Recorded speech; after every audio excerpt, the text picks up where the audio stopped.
बंटी कबूतर गौरी कवि के घर के सामने से गुजर रहा था कि गौरी कवि बंटी कबूतर का रास्ता रोक लेती है।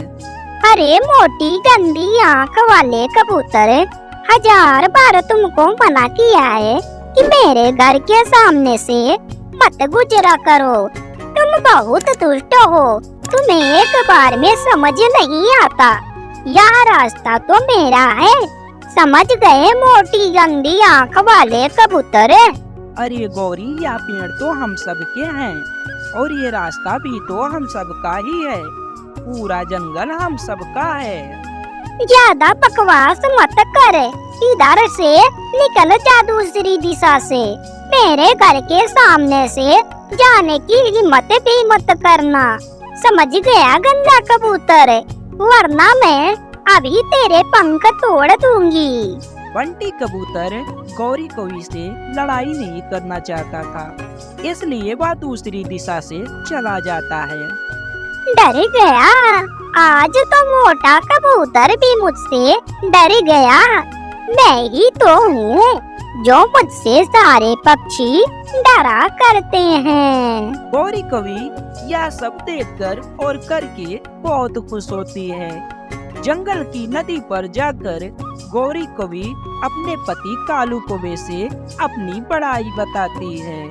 डरा दिया मैंने उसे, गंदी चोंच वाले कबूतर को। मैंने डरा दिया कालू जी, उसको भगा दिया। गौरी, तुम हमेशा ऐसे किसी से लड़ाई मत किया करो।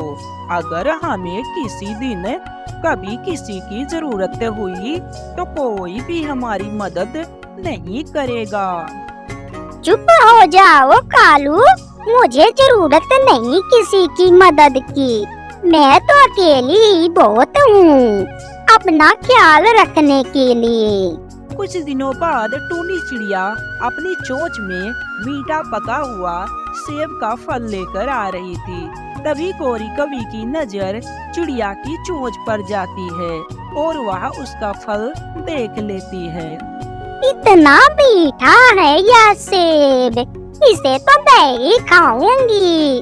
यह चिड़िया तो नहीं खा सकती, मैं इससे छीन लेती हूँ। गौरी कवि पीछे से जाती है और टूनी चिड़िया को तेजी से धक्का दे देती है, जिससे टूनी चिड़िया जमीन पर गिर जाती है और गौरी कवि वह सेब छीन लेती है। अरे चिड़िया, कभी शक्ल देखी है अपनी आईने में? चली बड़ी सेब खाने वाली। यह सेब तो सिर्फ गौरी कवि खा सकती है, तुझे जैसे पक्षी नहीं, समझ गई छोटी चिड़िया? गौरी कवि, मुझे मेरा सेब वापस कर दो।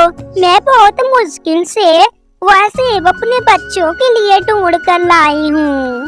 तुम ऐसे नहीं जाओगी, तुम्हें कुछ न कुछ सबक तो सिखाना ही पड़ेगा। इस तरह कहकर गौरी कवि टूनी चिड़िया को अपनी चोंच से जमकर उसकी पिटाई करती है, जिससे टूनी चिड़िया रोती हुई वहाँ से भाग जाती है। मिट्टू तोता का घोंसला भी गौरी कवि के घोंसले से थोड़ी दूर पर ही था। मिट्टू तोता भी गौरी कवि से नहीं बच पाता था। आज भी तोते के पास एक बढ़िया मीठा अमरूद था। वह अपना अमरूद घोंसले में रखकर नदी में पानी पीने के लिए जाता है। तभी पीछे से गौरी कवि आती है और उसका अमरूद खाने लगती है। कुछ देर में मिट्टू तोता भी पानी पीकर वापस आता है और वह देखता है, अरे दुष्ट कवि, मेरा अमरूद क्यों खा रही हो? रुको रुको। अब तो मैंने अमरूद खा लिया है, अब जो करना है तुम कर लो। अगर लड़ाई करना चाहते हो तो मैं तैयार हूँ। तुम्हारे जैसे कवि से मैं लड़ाई क्यों करूँगा? कौन सा बड़ा मैं योद्धा बन जाऊँगा? अरे डर गया ना तो मिट्टू तोता, कबूतर की तरह सब डरते हैं मुझसे, जंगल के सारे पक्षी। इस तरह कहकर गौरी कवि वहाँ से चली जाती है। फिर एक दिन कालू कौवा और गौरी कवि अपने घोंसले में बैठे हुए होते हैं। तभी बाहर तेज बारिश और हवा शुरू हो जाती है। कालू जी, मुझे तो बहुत तेज भूख लगी है। ऐसे बारिश और तूफान में सारे पक्षी अपने घोंसले में होंगे। मैं तो आज किसी का भी फल नहीं चुरा पाऊंगी।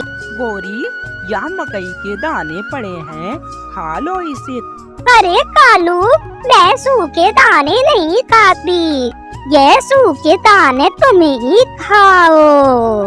वह दोनों ऐसी बातें कर ही रहे थे कि अचानक तेज हवा के कारण उसका घर टूटकर जमीन पर गिर जाता है, जिसके कारण गौरी कवि दरवाजे के नीचे उसकी पूंछ दब जाती है और वह बोलती है, कालू जी, मुझे बचाओ। मैं दब गई हूँ इस दरवाजे के नीचे। कालू जल्दी करो, नहीं तो मेरी पूंछ टूट जाएगी। मैं तो पूरी जोर लगा रहा हूँ गौरी, पर यह दरवाजा उठ ही नहीं रहा मुझसे।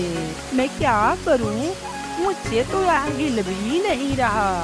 कालू, तुम जल्दी से यहाँ से जाओ और दूसरे पक्षियों को बुला कर लाओ।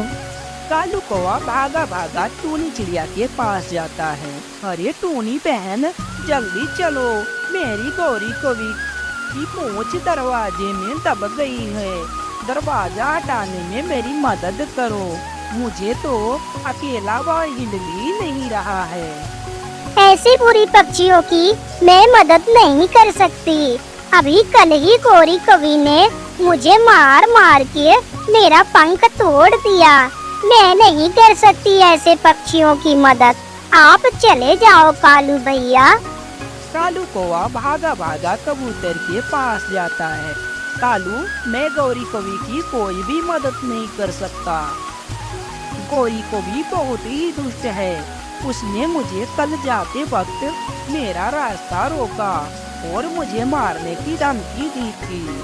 फिर कालू कौवा वह बेचारा क्या कर सकता था?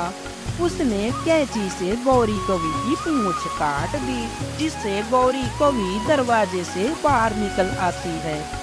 लेकिन अफसोस इस बात की थी कि अब गौरी कवि की पूंछ कट चुकी थी और गौरी कवि तो बहुत ही पछता रही थी अपने किए हुए पर। तभी कालू कौवा बोलता है, अरे गौरी, तू तो बिना पूंछ के बिल्कुल डायन जैसी लग रही है। ओहो हो। लेकिन वह कुछ नहीं बोलती। वह चुपचाप खड़ी रहती है, क्योंकि उसे समझ में आ गया था